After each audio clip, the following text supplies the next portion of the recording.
Hello प्यारे student, कैसे हैं आप लोग। उम्मीद करता हूँ सभी प्यारे स्टूडेंट अच्छे होंगे। सभी प्यारे स्टूडेंटों को जय जोहार।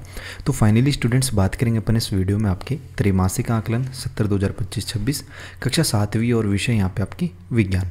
ठीक है, तो क्लास 7th वाले जो स्टूडेंट्स हैं उनके लिए ये वीडियो रहेगी। इस वीडियो में क्लास 7th का सब्जेक्ट जो आपका साइंस है उसके लिए अपन यहाँ पे त्रैमासिक आकलन जो है आपका, उसके लिए अपन यहाँ पे क्वेश्चन आंसर देखने वाले हैं।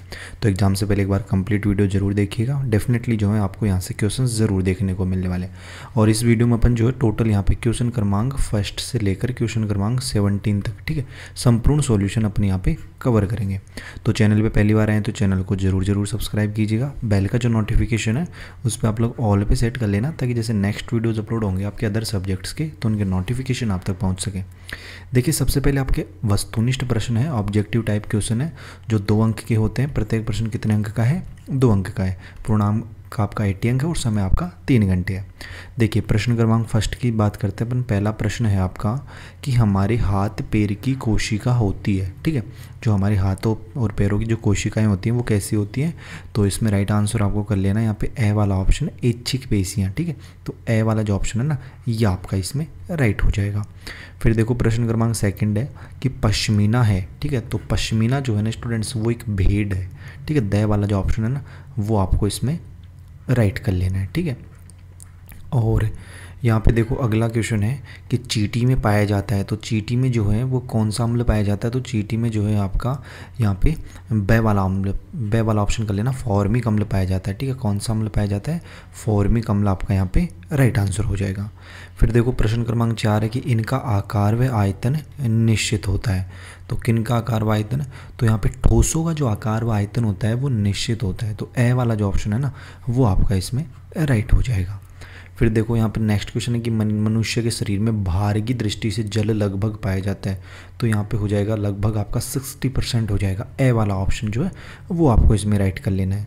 फिर प्रश्न क्रमांक 6वां है आपका कि सोडियम का संकेत है। ठीक है, सोडियम का संकेत जो होता है वो आपका Na होता है। ठीक है, तो दे वाला ऑप्शन आपको इसमें राइट कर लेना है। Na जो है वो इसका राइट आंसर हो जाएगा।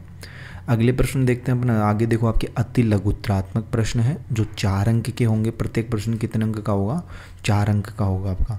जिसमें देखो प्रश्न क्रमांक 7वां है कि इनसे मिलाकर एक खाद्य श्रृंखला बनाओ। इनसे मिलाकर अपने को क्या बनानी है? एक खाद्य श्रृंखला बनानी है। जैसे पहले मेंढक दे दिया, फिर बड़ी मछली, फिर सांप, फिर काई बगुला, फिर छोटी मछली। ठीक है, तो देखिएगा इस प्रश्न का आंसर जो है ना वो आपको कुछ इस तरीके से करना है। यहाँ पे सबसे पहले आपको लिखना है काई। ठीक है, काई को कौन खाता है? काई को खाता है भैया छोटी मछली। ठीक है, फिर छोटी मछली को खाता है यहाँ पे मेंढक, फिर मेंढक से हो जाएगा आपका यहाँ पे सांप। ठीक है, और यहाँ पे बीच में जो है एक बार आप बड़ी मछली भी यहाँ पे लिख सकते हैं। ठीक है, लिखनी है आपको। फिर यहाँ पे सांप हो जाएगा और फिर लास्ट में आपका बगुला हो जाएगा। तो इस तरीके से जो है आपको इस प्रश्न का आंसर यहाँ पे कर लेना है। नेक्स्ट प्रश्न देखते हैं स्टूडेंट्स। देखिएगा आपका अगला प्रश्न क्या है यहाँ पे। तो आपका अगला प्रश्न है, देखिए 8वां प्रश्न है कि हमें मापन की आवश्यकता क्यों पड़ती है? हमें जो है मापन की आवश्यकता क्यों पड़ती है वो आपको यहाँ पे बताना है। तो देखिएगा इस प्रश्न का आंसर। तो इस प्रश्न का आंसर यहाँ पे लिखिएगा कि मापन से हमें किसी चीज़ का आकार, ठीक है, मात्रा या मान का पता चलता है। मापन से हमें यह पता चलता है कि हम कितने बड़े या छोटे हैं, ठीक है, या कितना वजन है या कितना समय लगेगा कुछ करने में। ठीक है, मापन से हमें भौतिक राशियों के बारे में सटीक जानकारी मिलती है और मापन से हमें यह पता चलता है कि विभिन्न राशियों में क्या संबंध है। तो इस तरीके से आपको इस प्रश्न का आंसर यहाँ पे करना है। और प्रश्न देखो मैंने पिछले वीडियोज़ में बताया था, अगर आप लोगों ने अभी तक अपने एप्लीकेशन के ऊपर क्लास 7th वाला जो आपका बैच है, ठीक है, उसको अगर परचेज़ नहीं किया तो उसको ज़रूर परचेज़ कर लेना। क्लास 7th वाला आपका जो टॉपर बैच था, ठीक है, देखिएगा इसमें आपको कंप्लीट इसमें सिलेबस है, इसमें कंप्लीट आपको वीडियो लेक्चर्स मिल जाएंगे ऑल सब्जेक्ट्स का। ठीक है, मतलब आपका गणित हो गया इसका संपूर्ण सिलेबस, विज्ञान का भी संपूर्ण सिलेबस, इंग्लिश का भी, आपका सोशल साइंस का भी, हिंदी का भी, संस्कृत का भी, और इनके साथ में आपके जितने भी त्रैमासिक के सब्जेक्ट्स के पेपर्स हैं, ठीक है, जितने भी त्रैमासिक के हैं papers, all papers with solutions. ठीक है, विथ सॉल्यूशंस विथ आंसर आपको इसमें PDF मिल जाएंगे, अपलोड हो चुके हैं ऑलरेडी। ठीक है, तो आपको किसी भी वीडियो को देखने की जरूरत नहीं पड़ेगी। उसके बाद में आप लोग जो है सीधा वहाँ PDF से इजीली पढ़ सकते हैं। और इसमें नोट्स आपको मिल जाएंगे, क्लास PDF इसमें रहेगी। और इसकी कंप्लीट फीस रहने वाली है 299। ठीक है, ये पूरे ईयर यानी पूरे साल की फीस है आपकी 299। तो इसको जरूर परचेज़ कर लीजिएगा। प्ले स्टोर पर जाना है आपको, देखो मैं बताता हूँ। प्ले स्टोर पे जाना, वहाँ पे जाके Y2 पॉइंट अपना एप्लीकेशन है उसको सर्च करना है आपको प्ले स्टोर पे जाके। ठीक है, ऊपर सर्च कर लेना Y2 पॉइंट ऐसे प्ले स्टोर पे। फिर आपको इस तरीके का एप्लीकेशन मिल जाएगा। फिर उसको आप लोग को इंस्टॉल करना है नंबर वगैरह डाल के। फिर आपको ऑल कोर्सेज वाले ऑप्शन में जाना है, इस पर क्लिक करना है। इस पर जैसे ही क्लिक करेंगे आप लोग तो आपके पास सामने जो है कक्षा 6वीं, ठीक है, 10वीं, 7वीं सभी कक्षाओं के कोर्स होंगे, ओपन हो जाएंगे। फिर बाय नाउ के ऑप्शन पर क्लिक करना है। फिर जैसे ही बाय नाउ के ऑप्शन पर क्लिक करेंगे तो फिर से आपके पास बाय नाउ का ऑप्शन आ जाएगा और फिर यहाँ से जो है आप लोग पे यहाँ पे कर सकते हैं, ठीक है, किसी भी ऑप्शन पे क्लिक करके। फ़ोनपे हो गया, गूगल पे, पेटीएम वगैरह से, और यहाँ पे जो है कंटिन्यू पे आप लोग क्लिक कर लेना तो आपको ये बैच जो है वो ओपन हो जाएगा। बाकी अपन देखो नेक्स्ट प्रश्न देखते हैं। उसमें ऑल सब्जेक्ट्स के पेपर्स अपलोड हैं, ठीक है, और ऑल सब्जेक्ट्स का आपका कंप्लीट वहाँ पे सिलेबस भी है। बाकी देखो यहाँ पे अपन नेक्स्ट प्रश्न देखते हैं। प्रश्न क्रमांक 9 है आपका कि धूप में रखे साइकिल के ट्यूब की फटने की संभावना रहती है, कारण सहित उत्तर लिखो। मतलब अगर अपन धूप में साइकिल की ट्यूब रखते हैं तो उसकी फटने की संभावना रहती है, उसका क्या कारण है वो आपको यहाँ पे बताना है। तो देखिएगा इस प्रश्न का आंसर। तो इस प्रश्न का आंसर हो जाएगा कि धूप में रखी साइकिल की ट्यूब के फटने की संभावना रहती है क्योंकि धूप से ट्यूब में भरी वायु में प्रसार होता है और इससे ट्यूब पर दबाव बढ़ जाता है, ठीक है। इस बढ़े हुए दबाव की वजह से ट्यूब जो है वो क्या हो जाती है, फट जाती है। तो ये आपका इस प्रश्न का आंसर हो जाएगा।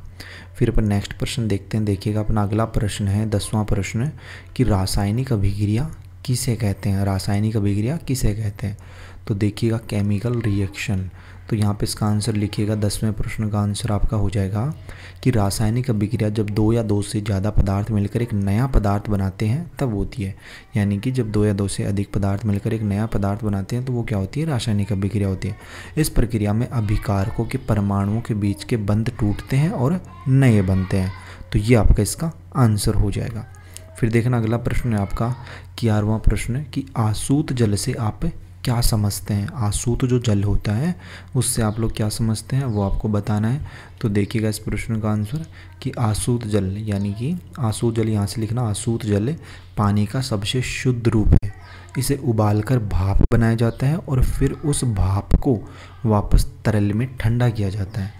इस प्रक्रिया से पानी में मौजूद अशुद्धियाँ, खनिज, लवण, बैक्टीरिया और अन्य संदूषक जो होते हैं वो क्या हो जाते हैं, हट जाते हैं। तो ये आपका इस प्रश्न 11वें प्रश्न का आंसर जो है वो हो जाएगा। फिर अपन नेक्स्ट क्वेश्चन देखते हैं। देखिएगा अपना अगला प्रश्न क्या है, लघुत्तरात्मक प्रश्न है अपने, जो 6 अंक के होंगे प्रत्येक प्रश्न, जिसमें 12वां प्रश्न है कि गर्मियों में कुएं का पानी ठंडा और सर्दियों में गर्म होता है क्यों। तो देखिएगा इस प्रश्न का आंसर। तो इस प्रश्न का आंसर यहाँ से लिखना आपको कि गर्मियों के दिन में कुएं के सतह का जल वाष्पित होता रहता है जिसके कारण वह ताप जल से लेता है, ठीक है, इसलिए गर्मियों में पानी ठंडा होता है। इसके विपरीत सर्दियों में कुएं के पानी का वाष्पित होने के लिए आवश्यक ऊष्मा की मात्रा वातावरण से प्राप्त हो जाती है। तो ये आपका इस प्रश्न का आंसर हो जाएगा। फिर अगला प्रश्न देखना आपका कि 13वां प्रश्न है यहाँ पे कि पौधों में पाए जाने वाले उत्तकों के प्रकार के नाम लिखो। तो 6 अंक का प्रश्न है तो थोड़ा बड़ा लिखना पड़ेगा, उत्तकों के बारे में भी आपको लिखना पड़ेगा। तो यहाँ पे देखो उसके आंसर आप लोगों को कुछ इस तरीके से करना है। देखो पहला उत्तक होता है आपका प्रविभाज्य उत्तक, ठीक है। तो ये इसका कार्य क्या है, तो इसका कार्य कि ये उत्तकों के कारण तने और जड़ की लंबाई बढ़ती है, इन उत्तकों के कारण, ठीक है। दूसरे नंबर पे आता है आपका त्वचीय उत्तक। तो इसके क्या है, तो इसके बारे में आपको लिखना है कि यह उत्तक तना, जड़, पत्तियां, फल, फूल एवं जीव का बाह्य आवरण बनाता है। यह उत्तक प्रकाश संश्लेषण की क्रिया करने में सहायक है। पत्तियों में गैसीय आदान प्रदान में सहायक होता है।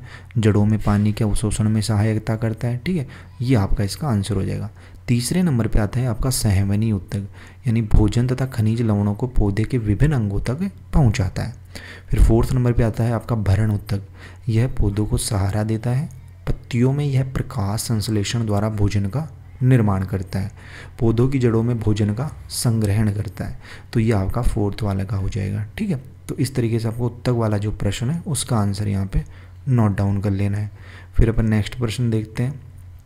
देखिएगा अपना अगला प्रश्न क्या है, उत्पादक किसे कहते हैं और क्यों, ठीक है। 14 नंबर का क्वेश्चन है आपका कि उत्पादक किसे कहते हैं और क्यों, वो आपको यहाँ पे बताना है। तो उत्पादक के बारे में आप लोग लिख सकते हो कि वे जीव जो अपना भोजन स्वयं बनाते हैं, ठीक है।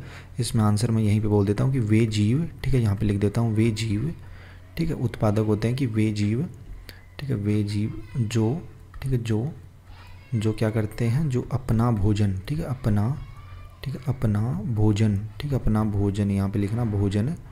भोजन क्या करते हैं स्टूडेंट्स, भोजन स्वयं बनाते हैं, ठीक है, स्वयं बनाते हैं, वो क्या कहलाते हैं, उत्पादक कहलाते हैं। तो यहाँ पे स्वयं बनाते हैं, तो ये आपको इसका आंसर लिख लेना है। इसका एग्जाम्पल भी आप लोग लिख लेना, यहाँ पे उदाहरण में आप लोग लिख देना, ठीक है, जैसे अमीबा हो गया, ठीक है, इस तरीके से शैवाल हो गई आपकी। नेक्स्ट प्रश्न देखना, आपका दीर्घ उत्तरीय प्रश्न है, 10 अंक का होगा प्रत्येक प्रश्न। 15वां प्रश्न है कि श्वास लेना व छोड़ना क्या कहलाता है, मनुष्य के श्वसन तंत्र का नामांकित चित्र बनाइए।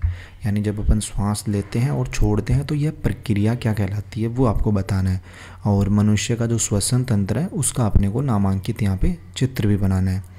तो देखिएगा इस प्रश्न का आंसर आप लिख लो कि श्वास लेने और छोड़ने की प्रक्रिया को श्वसन कहते हैं। क्या कहते हैं स्टूडेंट्स, श्वसन कहते हैं।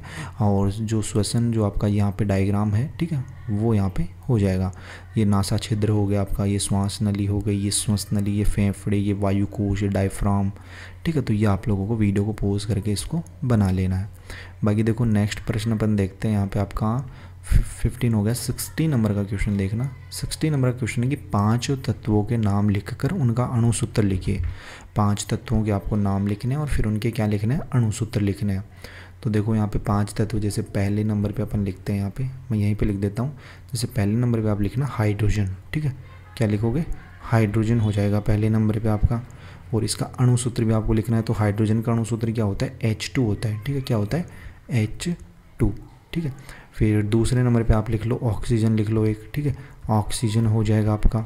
और ऑक्सीजन का जो अणुसूत्र होता है वो होता है भैया आपका O2 होता है, ठीक है, क्या होता है, O2 हो जाएगा। फिर तीसरे नंबर पे आप लोग लिखना यहाँ पे नाइट्रोजन, ठीक है, क्या हो जाएगा, नाइट्रोजन हो जाएगा आपका। और नाइट्रोजन का जो अणुसूत्र होता है आपका वो होता है भैया आपका, नाइट्रोजन का अणुसूत्र हो जाएगा आपका N2, ठीक है, N2 हो जाएगा। और फिर यहाँ पे 4 नंबर पे आप लोग लिख लो क्लोरीन, लिख लो एक लो, ठीक है, क्लोरीन लिख सकते हो आप लोग यहाँ पे। तो क्लोरीन जो होता है ना, क्लोरीन का अणुसूत्र होता है आपका यहाँ पे, क्लोरीन का अणुसूत्र आपका Cl2 हो जाएगा, ठीक है, Cl2 यहाँ पे। फिर यहाँ पे ये अणुसूत्र है, प्रतीक अलग होते हैं। जैसे हाइड्रोजन का प्रतीक होता है आपका H होता है, ठीक है, रासायनिक संकेत H होता है। ऑक्सीजन का आपका O होता है, इसका नाइट्रोजन का N होता है, क्लोरीन का Cl होता है। लेकिन वो अणुसूत्र पूछ रहा है तो अणुसूत्र तो आपको ये लिखने हैं, ठीक है। फिर 5वां और लिख लो एक आप लोग, 5वां आप लोग कार्बन लिख सकते हो, ठीक है, कार्बन भी आप यहाँ पे लिख सकते हो। तो कार्बन का जो अणुसूत्र होता है वो आपका C ही होता है, ठीक है। कई बार मतलब जैसे कई यौगिकों में CO2 भी यूज़ होता है, लेकिन आप लोग यहाँ पे C लिख लीजिए। बाकी यहाँ पे और इसका प्रतीक तो वो आपका C ही होता है, मतलब संकेत, रासायनिक संकेत भी आपका C होता है। 17वां प्रश्न देखना आप लोग। 17वां प्रश्न है कि परजीवी, मृतोपजीवी, सहजीवी को उदाहरण के द्वारा समझाइए, ठीक है। तो देखते हैं अपन इस प्रश्न का आंसर। देखो यहाँ पे इस प्रश्न का आंसर करना है, सबसे पहले परजीवी के बारे में लिखना था आपको। तो ऐसे जीव जो अपना भोजन जो है स्वयं नहीं बनाते, वह अपने भोजन हेतु अन्य जीवों पर आश्रित रहते हैं, ऐसे जीवों को परजीवी कहते हैं। जैसे उदाहरण, अमरबेल एक ऐसा पौधा है जो अपना भोजन बनाने में असमर्थ होते हैं तथा ये पौधा अपने भोजन हेतु अन्य पौधों से लिपटा रहता है। इसे एक विशेष प्रकार के सूचकांक निकलते हैं जो पोषक पौधे के अंदर चले जाते हैं, जिनसे ये पौधे भोजन प्राप्त करते हैं। इस प्रकार अमरबेल एक पूर्ण परजीवी है, ठीक है।